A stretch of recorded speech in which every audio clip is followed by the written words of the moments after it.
sound is good.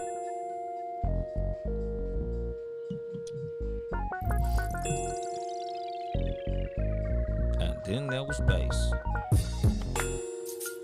Good evening, motherfuckers and motherfuckers. This is your host, Uncle Dolemite of the Too Much Game podcast, live from the sanctuary once again. But this ain't the motherfucking sanctuary, nigga. We are outside, nigga. If you can hear the sounds in the background, nigga, we is not in the sanctuary. This is outside. Undisclosed location. I ain't even telling y'all where I'm at. But today, we have a special guest, very special guest. Entrepreneur, boss lady. She throw shows. She sell things. I'm not gonna tell y'all what unless she want to tell y'all what she said. But she's a money maker. Shannon Cash in the building, ladies and gentlemen. Legal last name with a C. Yes. Cash with a C. Spelled like cash. C-A-S-H. Yes. Count it. Exactly. To the bank. Anyway. How you doing, Miss Cash? I'm phenomenal, and you? I'm good. Good. I'm getting over a cold, so if you guys hear me cough or sneeze, carry on. It's okay. I'm good. Man. So. Cheers. Got to get our sip on. I don't got my signature glass today because we outside, man. I can't bring that outside. But first question I want to ask, what is the everything is figure-outable lifestyle? Oh, you threw that. Oh, man, just figuring it out. Like, if you look at life, like, because I'm 47.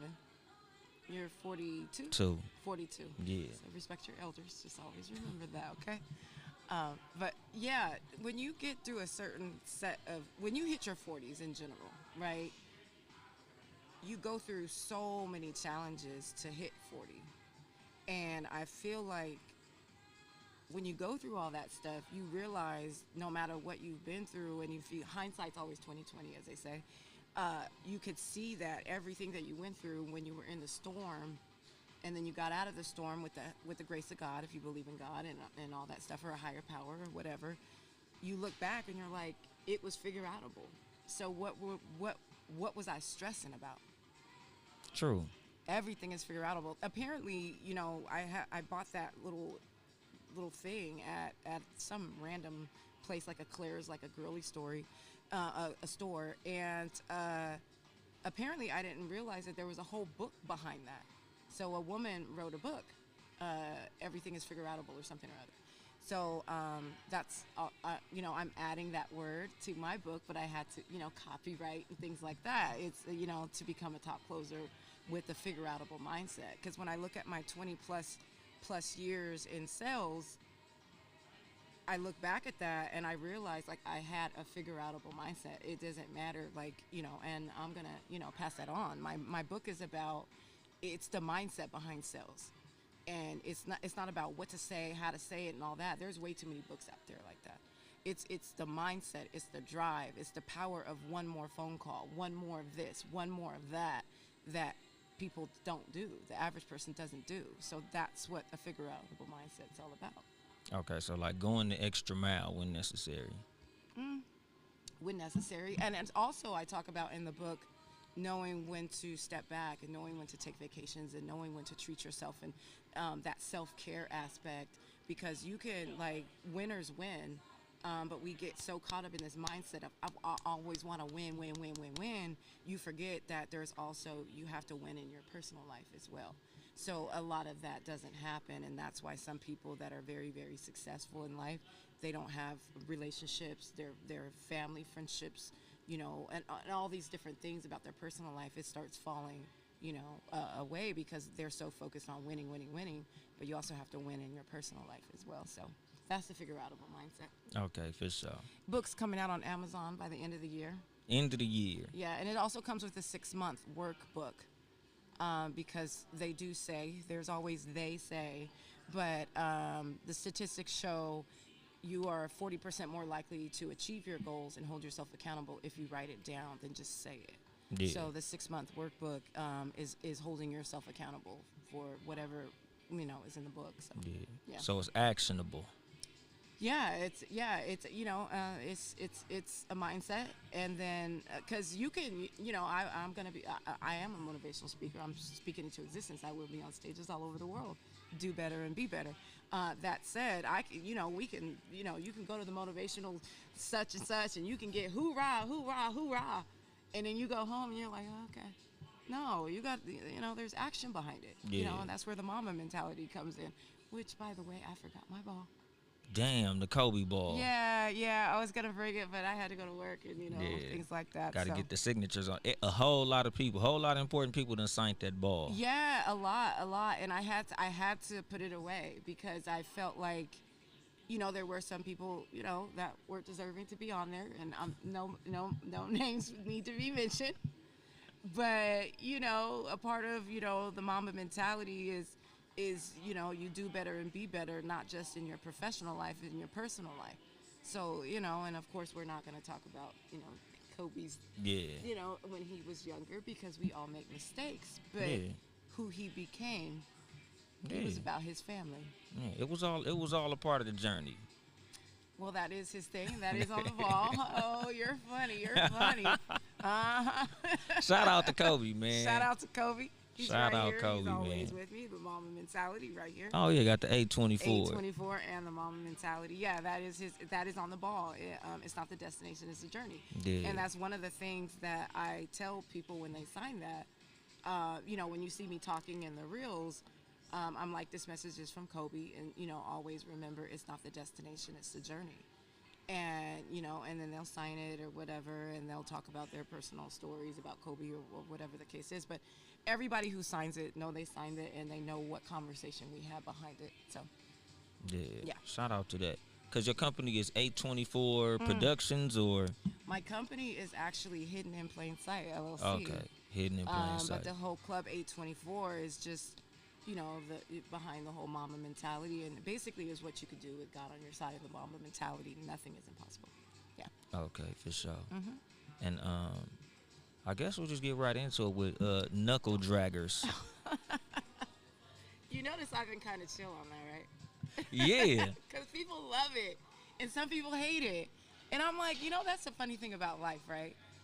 You can be the same person, and people are going to love you for that, or they're going to hate you for it. And that is so challenging to navigate, through the social media world and things like that, because you have so many people pulling at you in so many different ways. And they're like, you should do it this way. You should do it that way. I can't stand you. I hate you. I love you. And I'm like, for the same thing. And people crack up about knuckle draggers because it's funny. And then you have the knuckle draggers that are upset that I talk about. Define knuckle draggers. Well, hopefully you can pull up, like, when you edit this and stuff, you can pull up a picture of a Neanderthal. You know what I'm talking about, right? Where they walk around like... Oh, yeah, I know what it is, but, the audience might not know. Well, okay. Remember the Geico commercial with the cavemen? Basically, cavemen. Okay. Just, they have this attitude where they haven't gotten with the times of the modern woman, where I think... Anytime they see a woman stepping out of that comfort zone of feed me, fuck me, blah, blah, blah, they start spazzing out. It's like they don't know how to take a woman that actually can, like, maneuver through life without one. Yeah. And it goes against every philosophy that they've been taught as a man, and they spaz out about it. And that's why I call them knuckle draggers, because I'm like, get with the times. Like, I don't know, like, I social media team, I'm going to chill on that for a while, but I'm still going to talk about it because it's the truth. Like, and you have a daughter, right? Yeah. Right? Okay, yeah. You have 3 kids. 2. You have 2. Yeah. A boy and a girl. Some brownie. That's dope. That's dope. And, could you imagine your daughter growing up being around a whole bunch of knuckle draggers that don't make her feel like she can do and be anything she wants to be in this world? Yeah, nah. Not on my watch. Yeah, but also on the flip side, you're a very active father, right? So she knows and she can see the value of a man. Does Yeah. that make sense? So a woman like that she'll be dynamic, and that's what I wish men would understand. Yeah, I talk about knuckle draggers, I really, really do, but I also talk about the fact that I understand. I have an onk on my arm right there, my hand. Yeah. It's because God designed men and women to work together. So I understand the value of a man. I really, really, really do. Because a queen cannot move without a king next to her and all the pawns, and not calling men pawns. Yeah. But a queen cannot move freely on the chessboard unless she has a team around her. Mm-hmm. And 9 times out of 10, it needs to be a whole bunch of men. You know, Yeah. whether they're business partnerships or, you know, personal relationships and all that other good stuff. But yeah, so that's how I feel. Yeah. Knuckle draggers, hey, I'm wearing them down because they don't even come to my page anymore. I had to light them up because I my tongue is vicious. I know. You know what I mean? I have a very sharp tongue. Like I was telling somebody, I'll just call him Mr. Torres. I was telling him this morning, we were having a conversation, and I was like, look, vocabulary is like, it was like my number one subject in the 3rd grade. I showed that in the 3rd grade. I was reading at 7th, 8th grade comprehension level. Vocabulary in English is like my favorite subject. So I know how to maneuver my words, and plus I'm in sales. So I'm vicious with my tongue, and people would report me. And first of all, they would come on my page. I could just be posting about, I'm having a good old time today. You know, just happy about life. Here comes some dude. Well, that's why you don't have a man, and that. I'm like, I told you guys I don't want to be married, so what are we doing here? And then I'll look at their page, and I'll see, oh my God, good Lord. And then I'm like, oh, that's why he is the way he is. Screenshot, post. And then they would report me. Ain't that something? Yeah, they act like it's defamation when they the victim of it. We are living in a world, and I was judged because I responded to him. And, you know, we live in a world where the people doing the attacking, people let that happen. But the person, like, responding to the attack, we're the ones who is judged for it. Yeah. And I, for the life of me, I don't understand that. Yeah, they always judge the counter punch harder than they judge the initial punch. Yeah, but however, that's why there's depression. That's why and not to get too deep, but that's why there's depression. That's why there's suicide. That's where all these different things, because the victim is always the one that gets judged for how they react to the mistreatment. Yeah. So that's why they're often silent and things like that, and that's when they go inward, and that's when they go to liquor. It's okay to smoke a little bit of the devil's lettuce, but we're gonna call it God's lettuce. Ain't nothing wrong with because weed. there's nothing wrong with weed. It come out the ground. Exactly. God brought that. Exactly. But I'm talking about the hard stuff. Okay. Yeah. That's why people resort to drugs and abusing alcohol and all these different other things, because they cope with it that way, because people, they attack the victim and they don't attack the attacker. And I'm like, what type of world are we living in? Yeah. That, I don't know. Anyway, I can go on and on. on and on. I teach my kids, don't ever feel bad for hitting their ass back. If you hit a kid back, you won't even get in trouble. In my household, I don't punish my kids for hitting kids back. As long as you ain't start the fight, I don't give a damn. I don't care how far you went. Well, they have to. They have to learn how to protect themselves. Yeah, because what's that? The First Amendment protects freedom of speech, but in my household, we protect freedom of reaction. Because you can say whatever you want to say, but my reaction, you should have never hit me. Yeah. You should have never said what you said, because you don't ever want to go at a motherfucker like I say in comedy all the time. I got the microphone, so you better off just shutting the fuck up. Let me do my job, and I'm going to let you enjoy the show. But if you say something about me while I'm up here, I'm going to make you a star. Well, I've been known to heckle a comedian or two. Go figure. Yeah, I'm like, if you want to be a star, I'm going to make you one. That's one of my big things. Like, you want all that attention, I'm going to give it to you. I'm going to make sure. Put the light on that person right there. Yeah. So we can go ahead and give them all the attention that they want. Yeah. But sometimes the hecklers are fun. Like, if they're not being disrespectful. If it's not a toxic, because it's the difference between a toxic heckler and somebody who's just enjoying the show. Right. Some people, they can relate to the joke, so they might yell something up like, "Oh, Right. what about this song?" Yeah. So we can go back and forth. Yeah. I could do that.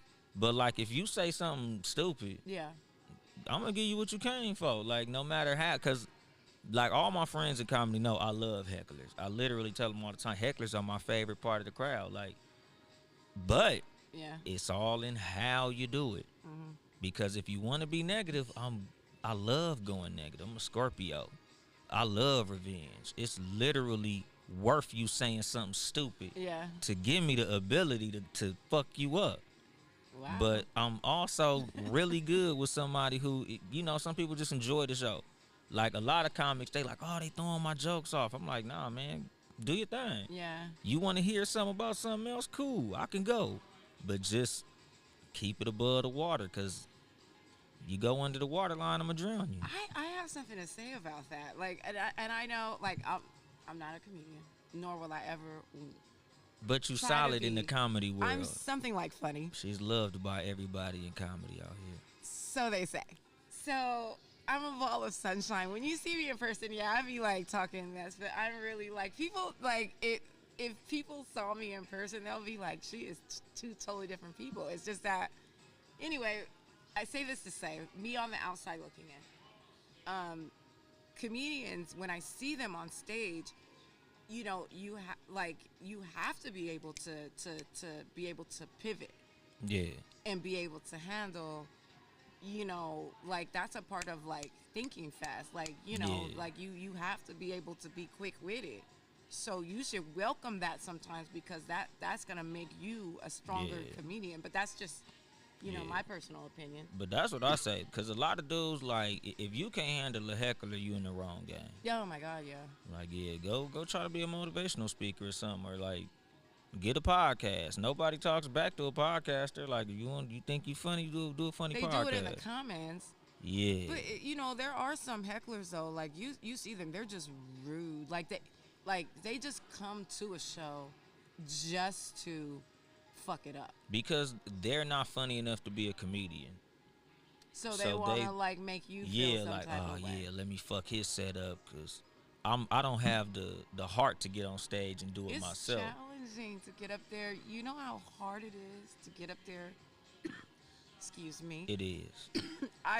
I'm trying to explain to people, like, comedians, you guys are not motivational speakers, but in a way that you guys are.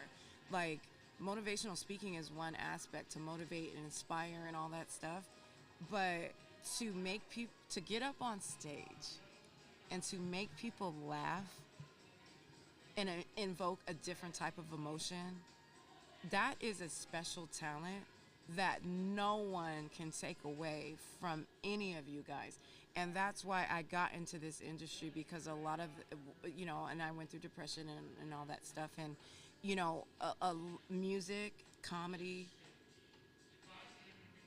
God, and the mama mentality is what got me out of it. So when I came out of, you know, what I had to go through, I had a game plan.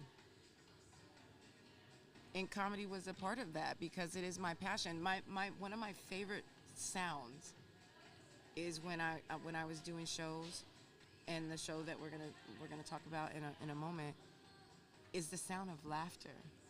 It is like, because there's so much bullshit going on in the world. Like, and I'm not, if I do cry to they are thug tears, okay? Because I can, if I do shed a tear, just know they're thug tears, okay? Yeah, they gangster tears. Very much so. I'm a thug and a gangster. You see, she got the gangster outfit on. She got the fur coat. For the people who only listening, because, you know, it's an audio platform, so there's people who fuck with it on YouTube, other people that's listening. Nigga, she got her big Carmen Sandiego hat, nigga, fur coat, nigga. Where is She Carmen fly Sandiego? on here. Well, they'll see the clips. Yeah, definitely. They'll Yeah, see the the people who clips. follow me on social media, and follow her on social media, Miss Cash Only One. Yeah. I've got a lot to say. Yeah, MS Cash _ only #1. Well, you have a lot to say too, though. Yeah. But that's why I got a podcast, and that's why I do comedy. I started comedy on accident, honestly. Yeah.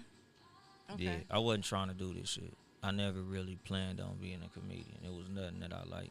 I'm not gonna say it wasn't nothing that I wanted to do, like I didn't want to, but like it wasn't nothing that I saw myself getting into.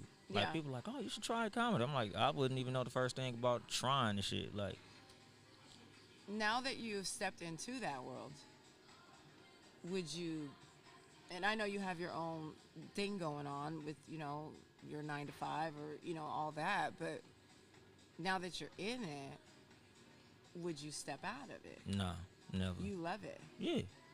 Yeah, and, Yeah. and my homeboy told me too, he was like, man, once the bug bites you, you never gonna want to stop. Yeah. And I was like, I don't know about no bug, but like I told him, I was like, the big laugh is like the best shit in the world. Like Yeah. that shit literally better than sex. And I love sex. But that big laugh, Let's keep it PG. yeah. No, hell no. This podcast is people listen to this shit, they know this shit is. I literally start the So show the with big laughs motherfuckers to and you, the big motherfuckers. laugh Yes. is better than sex to you. Yes, in the moment. Because think about it like this. Like if you're married, you in a relationship or something like that, like you can have sex whenever you want to. Okay. Like for the most part. Right. And sex is good. You can't get that big laugh all the time. Okay. I can see Like to that. have everybody in the crowd laughing hard as hell in unison is difficult. That is hard to do. Like it's like in real estate, selling a big house, like getting over the offering price. You know what? Speaking of which, I was a loan officer, so I wasn't like the real estate person. I tried to step into that world, and I was like, oh God, no, because I tip my hat off to realtors that take people all around all these different houses. Because good Lord, I just did the financing side. However, speaking of when we were talking about the job, I now sell Kias.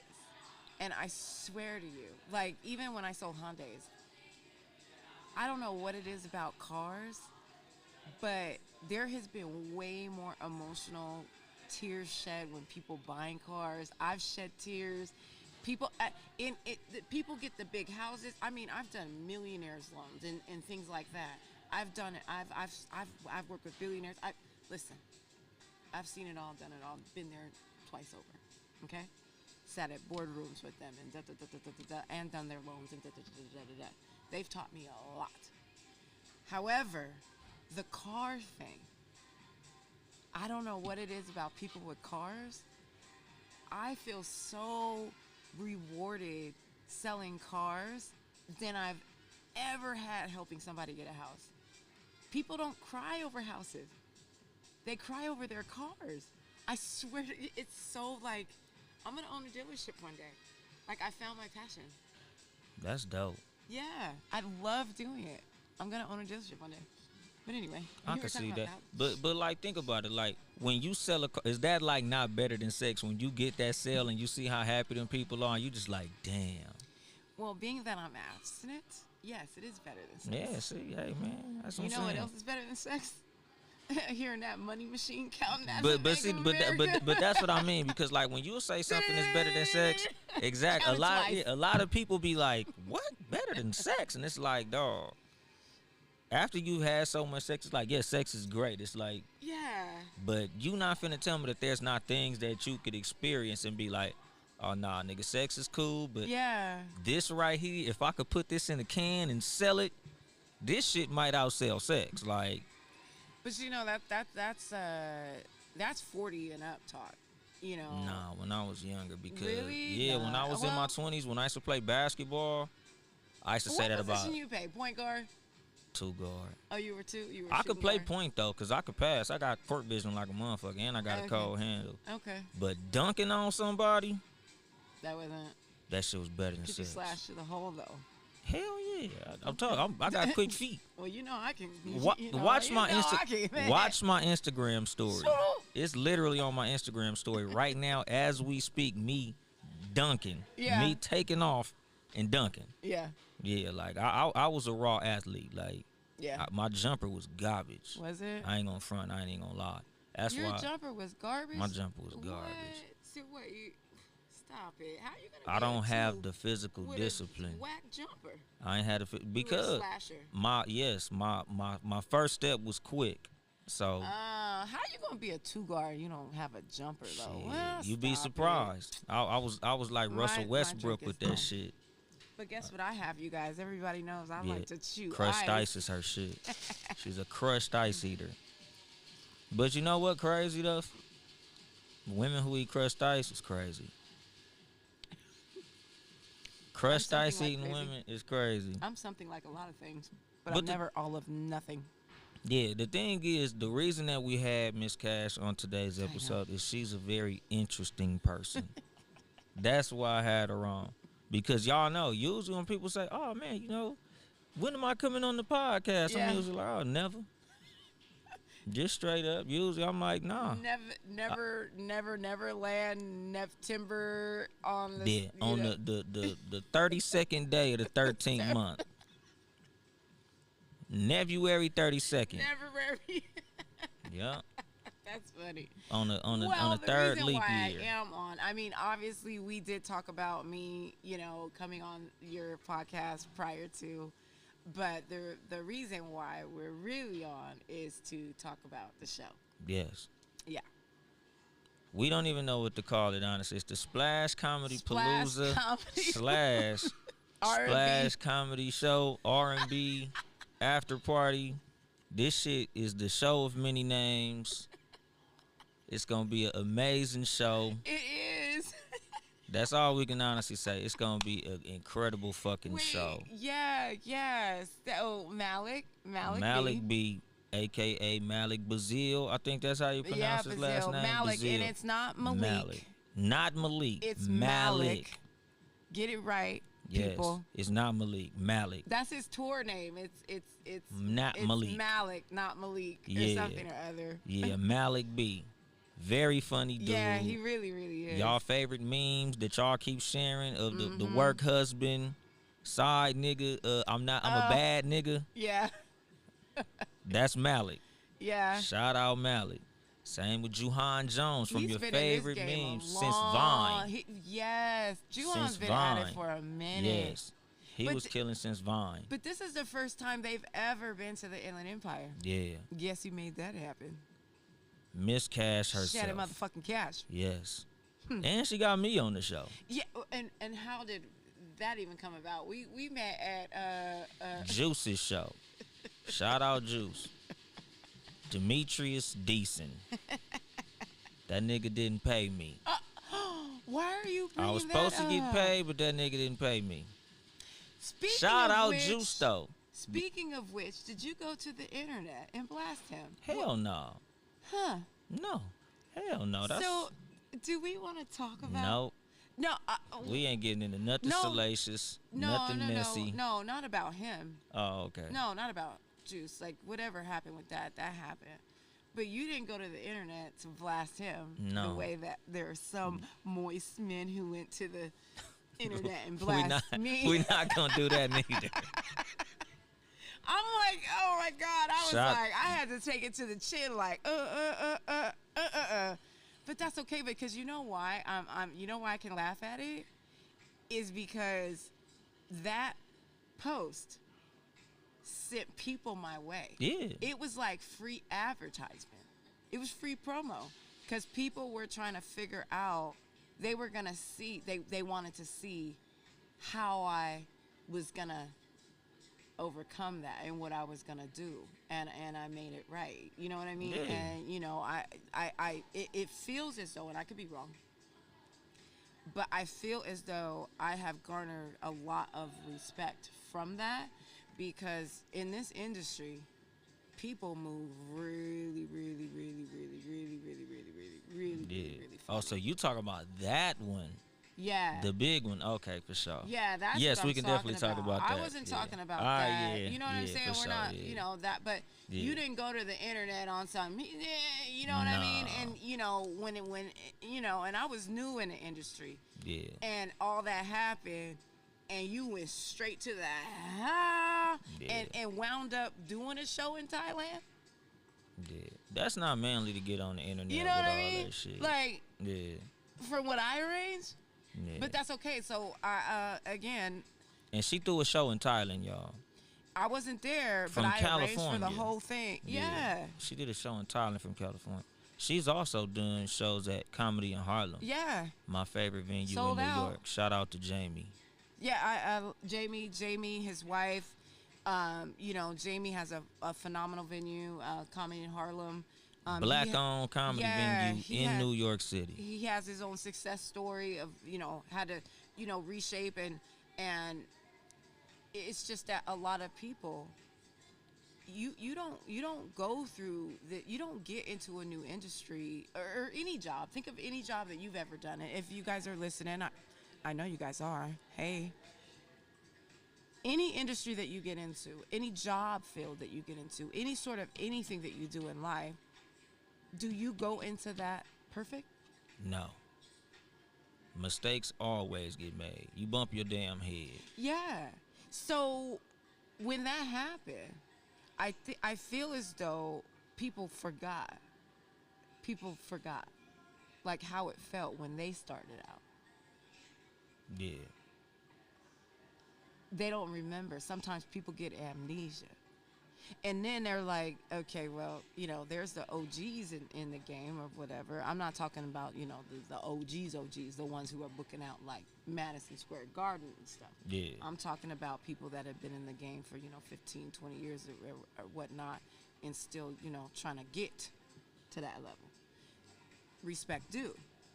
However, I know the personal stories of these people. Like, they were homeless, sleeping on couches, doing all this stuff to get to that moment.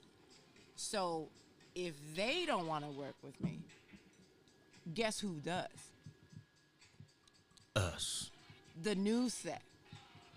Yeah. And we whooping heads. You know, and listen, here's the thing. Here's the thing. Yes. There are so many funny people that no one just won't give them a shot. And that's where I'm stepping in. Yeah. Period. And I'm going to make sure, because I have an award film producer, writer, director coming in. I mean, and, you know, I'm not going to mention her name. Maybe I should, but I don't know if she's, you know, sometimes I think she likes to play she's going to come in and film. And that's what I was telling Malik, and I was telling Juhahn, and I told you. What did I tell you guys? Yeah, so that means we got to look good when we go. I got to go to my good barber and get my beard looking right so I can be camera ready. Oh, the beard. Okay. My beard barber. Because, see, I cut my own beard.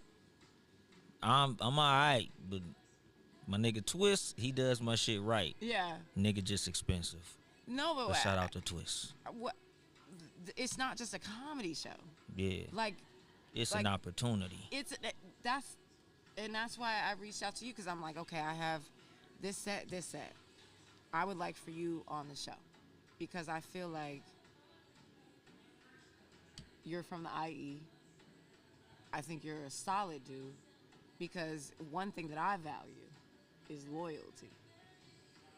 And that's why, you know, I still work with Malik, because, you know, he hooked my daughter up. They're in skits together. I was in skits with him on the Country Wayne thing, whatever.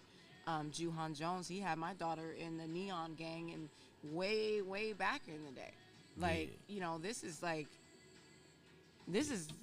Juhahn is an OG, triple OG meme nigga. Juhahn is an OG. Juhahn is an OG meme nigga from He was Vine. one of the people that started this whole content when all creation. that shit start, People need to give him his Juhahn flowers. was one of the first niggas. Yeah. I remember Juhahn on Vine. Yeah, but Juhahn was also hitting the stages. Yeah. He was also hitting the, you know, I met him always like at the 10 Laugh years Factory. ago. Yeah, I met him 10 years ago outside of the Laugh Factory. You know how everybody sits outside and stands outside and does whatever they do? He was there. I met him long time ago. That's crazy. I ain't met him yet. He's been in this game for a minute. I'm happy that you guys get to meet. Yeah. I ain't met Juhahn. We know a gang of the same people, but I ain't met Juhahn You know yet. what frustrates me? I keep missing them. You know what frustrates me about you guys? I'm about to take my jacket off because it's getting hot. You know what frustrates me about you guys? All of you guys move in the same circles. And I go to some of these locations and I'm like, do you know such and such and such and such and such? And you're like, no, I don't, not you personally, but they're like, no, I don't know him. I'm like, well, why don't you guys know each other? And then I'll make the connection and I'm like, okay, we'll figure it out from there, you know, but this is such and such, this is such and such. But one thing I will never do, ever again, is hand off somebody that I don't trust, because some of the, you know, and you know, we're gonna keep it positive, but this business, there's a lot of shady motherfuckers that are running around and will look at you dead in your face. Like I don't move like that. I can't look nobody dead in the face and turn around and do them. I don't know. I don't understand that. It take a. I'm not even gonna say a different type of person, because I honestly feel like that's the majority. I don't want to think. I think that, most though. people lack integrity. You think so? Yeah. Everybody who listens to this show knows I always say, if you meet 8 niggas, 6 of them bitches. That's why I say. That's why I have that. You know, Beyonce has that thing. I'm the only lady. Yeah. I'm still the realest nigga in the room. Like Yeah. I move like I have ethics. I have a code of ethics. A lot of in my niggas don't. 20s, I don't know. Oh damn. You know what I mean? I would have gotten in this world, and I was shit. I probably wouldn't have been one of Diddy's. Damn. Damn. I don't know, but I'm 47 now. I'm not a spring chicken, so I can maneuver very easily and keep my legs closed around a. No, it's not happening. I'm a businesswoman. I'm not gonna be. Yeah. My no friendly pussy Yeah. here. Because the thing is out here, it's just one of them things. Like, the way I move through comedy is the way I move through the streets. Yeah. Like, I keep niggas close enough to shake my hand, but not close enough to stab me in the back. You know, like when you're in high school and the teachers graded you on a curve, like the whole class got an A, and then what you do from there is what decides your grade from that moment on, which I think is dope. And I feel like I went into this space, and I'm pretty much like that just in general. I go into spaces where I just automatically give people an A, and then I adjust accordingly based on their actions. And one of my shout out to Jay Murray, you know, we were having a conversation, and he's like, Shannon, you can't maneuver like that. You cannot. And there's a ton of beautiful women out there. So I'm not even remotely saying I'm the most beautiful or anything like that. But he was saying, like, you know, your look, you can't be nice to people because they're not expecting that.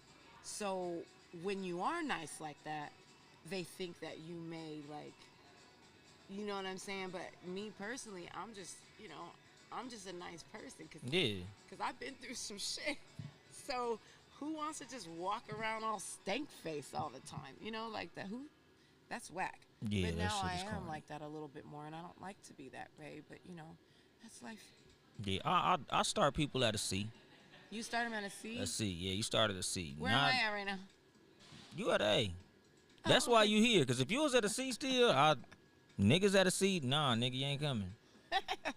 Just straight thank up. you. Why not A plus? You working on it?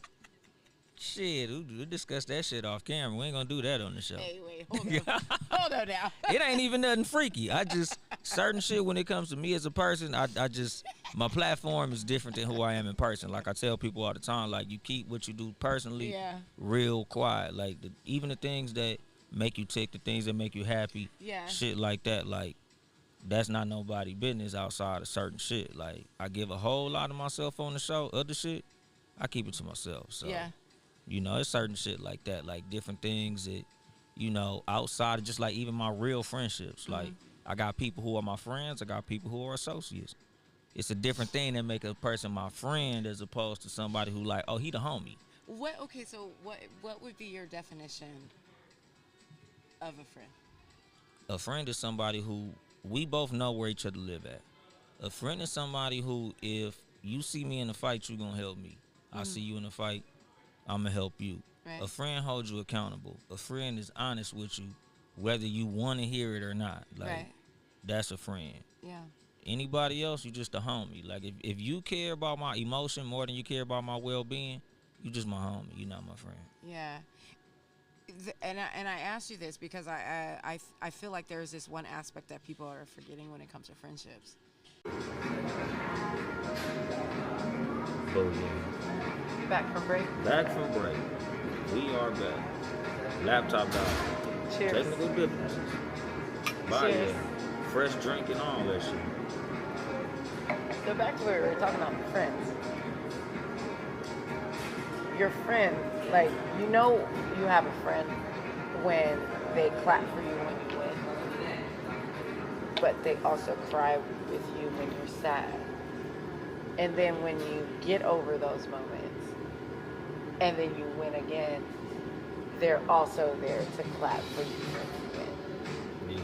Because one thing I've noticed is those people that are only there when you're sad, they feed off of that. They like to see you when you're down. They feed off of that. But when you overcome it and you start rising, and then all of a sudden they're ghosts in your life, you're like, wait. So you just came back in my life because you just wanted to hear all that I was going through because you felt phenomenal. Yeah. That's why, like, I always tell people, like, watch people's reaction when you get in bad news. Because some motherfuckers, they give you a little smirk when you give them some fucked up news. I mean, people are just shady, you know. Like, I like to be real quiet. Like, not quiet, like, you know, chatterbox, but I what I mean by being quiet is I don't like to have an entourage around me. Like, I just don't want to do it. Like, I'm just gonna wipe my nose with my Louis Vuitton. Had to hit him with the brand name. Yeah. But yeah, like, there's people who, like, literally, like, you give them some fucked up news, they can't wait to hear it. Can't wait. Like, some people, like, you tell them something bad happened. What?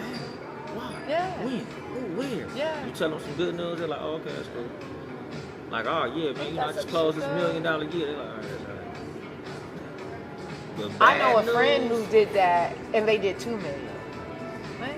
Yeah, oh yeah. Can you let me have a moment? Yeah, the one-up friend. Oh. That's not a friend. It's just You know what's even worse? The one-up friend who they're not even one-upping you. They have a story to tell you about somebody else that one-upped you. Yeah, Like, knowing the one-up, that's the worst. I know a guy. Oh yeah, man. Oh, you got a Benz? I know a dude with 2 Bentleys. I know a dude with a boat. I know, oh, nigga, you just went on vacation where? Dubai? Oh, man, I know a nigga. He in Africa right now. He always now. He goes everywhere. Oh, how much did you have? He had 10 times. why is it always somebody else who has it? Because they can't do it. And they can never tell you the person specifically. They never know the person's name. It's always somebody. It's always a fictional red herring. The one-armed man. What was that movie? I don't know. I love movies. And it was this movie, like con artists and stuff. And he was like, I think it was something about Mary. Damn. And remember the guy who was like Tucker, who acted like he had a broken leg or something because he loved Mary. He went to the chiropractor. Oh, yeah. And he played like he was an architect. Dude with the big teeth? Yeah, that nigga had some big ass teeth. So when Ben Stiller first met him, you know, he was like, yeah, I've been to Nantucket, or I don't know what he did. And the guy was like, oh, really? I know such and such from such and such. That shit's so funny. And Ben Stiller's like, really? Tucker's a whole pizza guy, delivery guy. Like, that's because so he was funny. like a private investigator or something like that. No. Because everybody in the movie was trying to fuck Mary. Yes, but no, the private investigator was Matt Dillon, because Ben Stiller fell in love with, you know, so he hired Matt Dillon or something, and then Matt Dillon went and he fell in love with Mary. And then, but Ben Tucker was the guy who broke his back or something because he delivered a pizza to Mary and fell in love with her. So then he created this character like he was an architect from Nepal or something. I don't know. And anyway. So that shit stopped me from lying, honestly. Oh, right. I remember when I was in high school, I was lying to this girl about some shit. One of my homeboys basically fucked my whole life up. Nigga, you ain't never did that shit. What the fuck is you talking about? Right in front of you. He was trying to embarrass you. Do you still talk to him? No. That nigga got locked up. Oh, okay. Well, I was still his friend. Yeah, I was still his friend after and shit. But yeah, after a while, I was like, fuck this thing. You know, one thing I tell, and I always say this in some of my videos, and a lot of the videos I did take down because, you know, social media and content management and stuff like that. There's a lot of things that I did and all that. Because it was more of a personal page for me, but now it's my business and so on and so forth. But there's one thing that I always tell people is people can call me a lot of things. They can say a lot of things about me because I'm 47. So I've been a lot of things. I've done a lot of things. I've seen a lot of things. But no one can ever call me a liar. And you know why? It's because you don't have to remember lies. You don't have to remember the truth. Yeah. When you tell lies, like, you got to remember who you told, when you told it, why you told it, Like, I'm trying to be a millionaire. Like, I don't have time to lie. Because I don't have time to be at sleep worrying about you going to come to me and they said, Shannon, you said, man, what? And now I just tell people, like, for me to lie to you is a compliment. Why would that be a compliment? Because you don't deserve my dishonesty. For me to lie to you, I gotta give a fuck what you think. I don't give a fuck what a lot of these people think, so I don't lie to shit. I don't give a fuck how you feel about what I got to say. Okay, I don't agree with that. You lie to people who are important. You don't lie to people that you just don't lie at all. Yeah, I don't be lying to nobody because I don't give a fuck how they feel. I only lie to the police. Well, okay. I'm okay with that. My boss, I'm okay with. police. Oh my God, I can't believe I'm saying this. But even with the police, I don't lie. Shit, I do. Fuck that. Hell no, I ain't got no gun. No officer. I don't know how fast I was going, officer.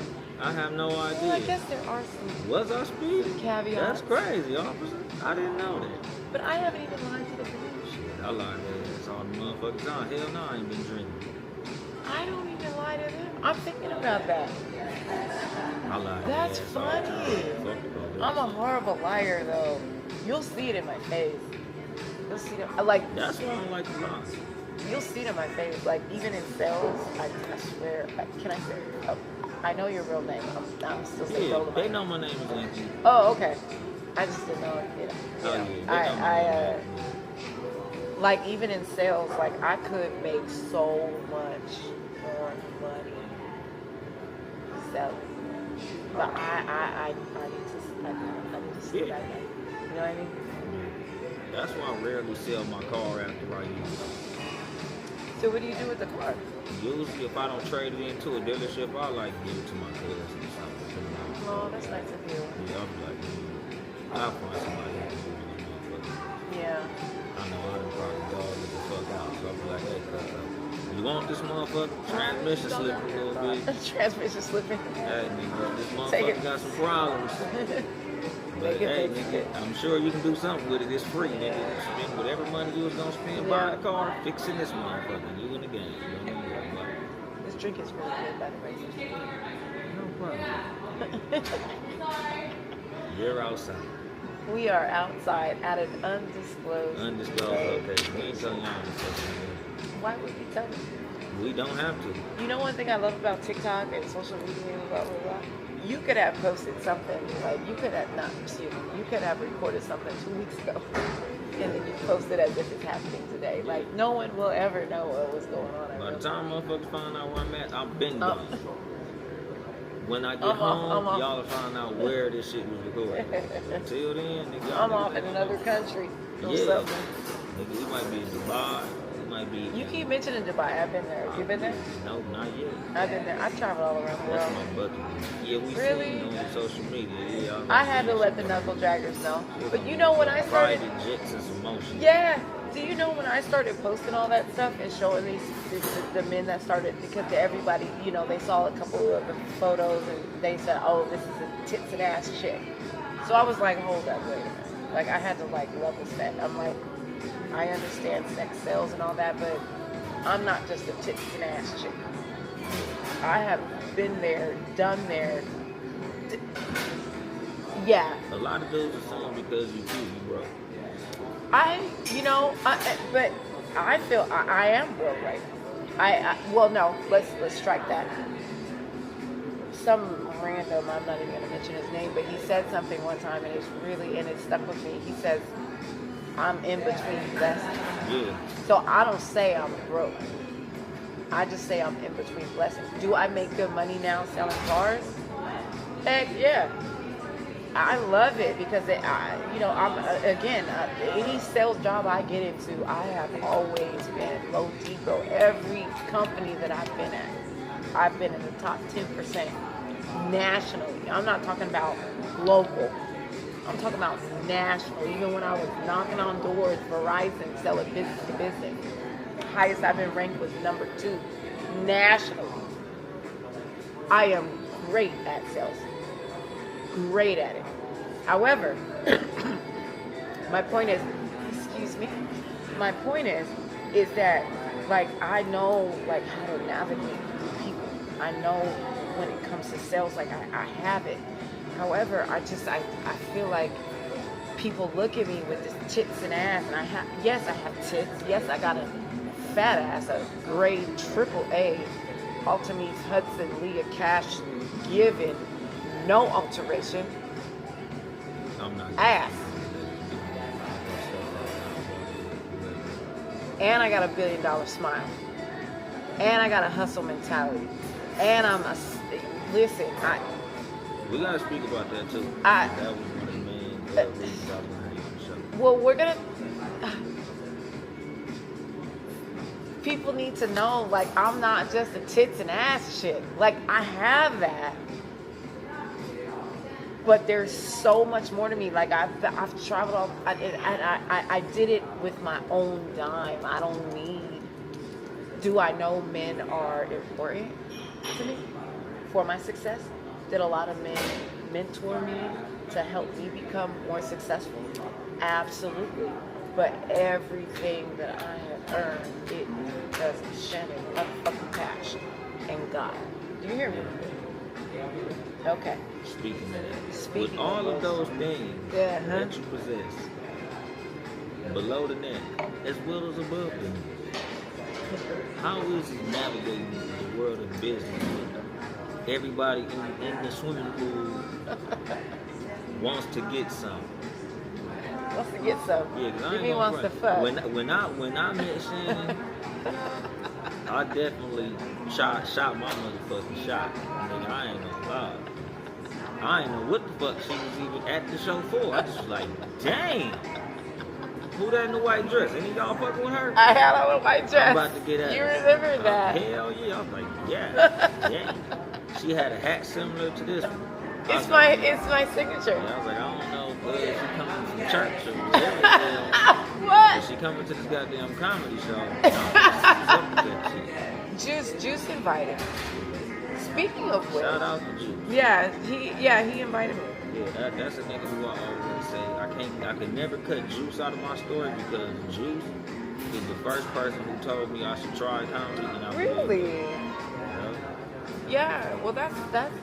I was doing a live podcast, like on the stage, where I was just recording. I was doing the show, and just I guess my time in the stage presence was like, you should try comedy. You can do it. And I was like, whatever, nigga. And I kind of like blew it off, but at the same time, when the opportunity presented itself, like the first thing in my head was like, yeah, oh boy, the comedian dude did tell me I should try it. So yeah, let me go ahead and try it. That was Juice. I still love it. That's dope, and you can never forget that. Yeah. Well, Juice is the person that made sure that it wasn't planned, but now we're here. Isn't that funny how that works? So your question, Exactly. oh my God, if I shed a tear, they are always thug tears, gangster tears.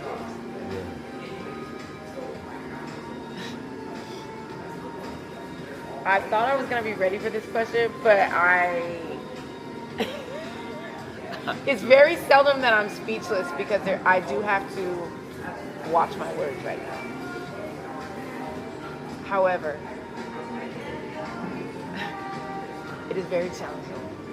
It's very, very challenging. And I think I'm going to get emotional right now. I feel as though there are certain one thing I will say before I get started. I will never, ever do business with a man that looks like he has a whole bunch of unanswered inboxes and looks like he's in the club at 60-something years old asking women, where's my hug? That's all I have to say about that. Anyway, never will I ever do business with anybody that looks like they have a whole bunch of unanswered inboxes. However, outgoing or incoming? Outgoing inboxes or incoming? I will never do business. I got a whole lot of unanswered incoming. No.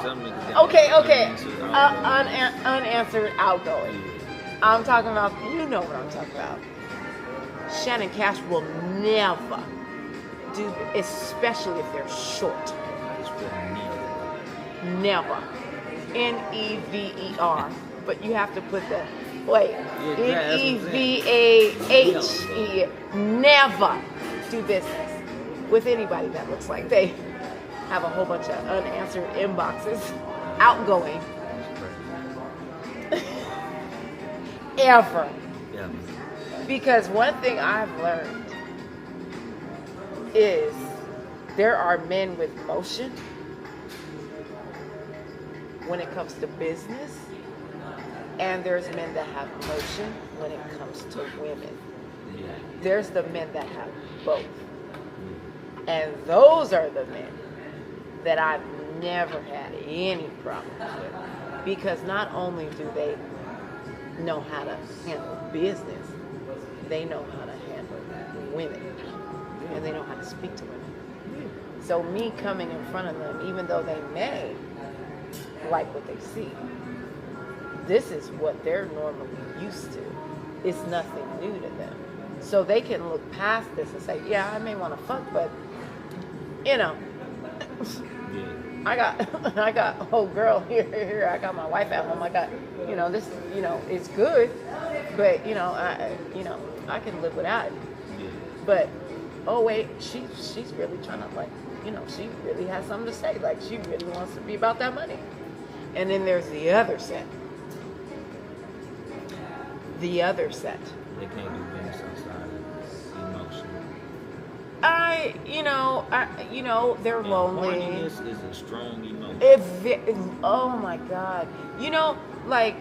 And where it starts is they'll connect. Hey, I want to link up with you for this. And this is what happened with the whole Thailand situation, with the whole debacle. I will never mention those two guys' names, ever. Like Jay-Z says, you will forever remain nameless. I will never mention them. Fuck them. Ever. They won't even get, they don't get any, no free promo. You hear me? When they started figuring out that I'm not trying to fuck them because I'm abstinent. If I do meet the one, but I just, what I look like. All of you guys know each other in some way. So why would I'm a businesswoman. I'm going to put money in your pocket. I'm going to fuck you. I want to help you make money. I want to expose you to higher heights. Like, if you win, I win. If I win, you win. Like that. You know what I'm talking about? Yeah. So I'm trying to make money with you. I don't want to fuck you. Isn't that way better? Yeah. You have groupies for that. I'm not a groupie. you know, and shout out to groupies, like, because, you know, you guys need them. We Essential need them. workers. Yeah, essential workers, we'll Shout call out them to that. the hoes. You know what I'm talking about? Like, Essential we need them, they need us, and, you know, shout out to prostitutes, because it's the oldest profession known to man. Shout out to the hoes. I love them. No, for real, though. Support hoes and scary. No, if you look back at history and shit, like, prostitution is one of the oldest professions out there. Respect, dude. Because they keep a lot of marriages together. Jesus ran around with hoes. Jesus, You ain't better than we're Jesus. not doing that. Let's get back to Mary from the Bible. No, wasn't she a hoe? we're not. Mary was not a hoe. We're not doing that. Mary was a virgin. Not the virgin, but the other Mary. Mary, he was running around with. Anyway, Mary well, let's Magdalene. focus. She was a hoe. The And point Jesus the loved point is her. the point is Jesus loved hoes. Jesus loved everyone. Exactly, including the hoes. Especially the hoes. Jesus ran around with killers, gangsters. He did. Jesus Yes. was a G. Exactly. That's what I'm saying. He loved hoes. But he didn't loved judge. gangsters. Jesus did not judge. Jesus loved everybody. Yeah, he ran he did. around with That's the, what I'm saying. Like, why can't he ran everybody around love with everybody? the hood niggas. Jesus' whole crew was gangsters. Hey, are you sipping on water? I don't know, whatever. Let's get back. The Let's ice get back. from the Let's drink get is back always to. still good. Let's get back to this. We here. These mofos that are lonely at home, they don't get no type of pussy. And the only pussy they can get is when they're trying to act like they have some sort of motion. And that's what they use to get pussy. I call it sofstitution. Sofstitution. I can see that. I can see that. They looking for a soft prostitute. Not really a pussy seller immediately, but somebody who they can be like, well, hey, Look who I'm next to. Huh? Which no, not like they look like not you, not Wait. no, not like that. But they Not you. no. But I mean, like that's what they're thinking. Like, look who Yeah. I'm next to. Yeah. That came out so wrong. That was funny. That was funny. But I get what you're saying. Like that makes so much sense. Yeah. That makes so much sense, and I didn't even think about that. Just the proximity, and you know, I'm not the only, I'm not the first, and I will not be the last. But I hope every woman understands something when I say this. It is so challenging to navigate a world. Like, I will never let that happen to me again. Like what happened back in May and June. Like, I will never depend on, unless he's like bringing cash straight up. Like, not, you know, for that. But, you know, when he says he's going to do something, he's going to do it within 24, 48, 72 hours. And there's no good morning, beautiful text after. Like, I'll give you an example. A guy hit me up, and, you know, we talked about doing a possible podcast or whatever. And then maybe a week later, he hit me on some, good morning, beautiful, blah, blah, blah. And I said, okay. I said, listen, I don't know what you think this is, blah, blah, blah, blah, blah, but you know, can you talk to me like, you know, we're business associates? I said, because you wouldn't be hitting up a dude talking about good morning. Yeah. You coloring outside the lines. Yeah. And he was like, hold up. I say good morning, beautiful to, you know, and you could tell the tone in the text. Yeah. And hold up. And I said, listen, I'm not saying that you feel that way. I said, but I have experienced. I said, I have been burned. That whole made you. I said, I have been burned because I overlooked that, hey, beautiful text, thinking it was just Platonic. It was just platonic. I'm real shaky with terms of endearment. Right. And I said, and you may not feel that way, and you may not think that way. I said, but my history shows that a guy doing that, he's trying to get here, and I'm just stopping it right now. well, I do that and I can't believe it. He totally gaslighting me. I said, listen, I'm not saying that it's you, but history states when it comes to me, the Hey Beautifuls after the initial business,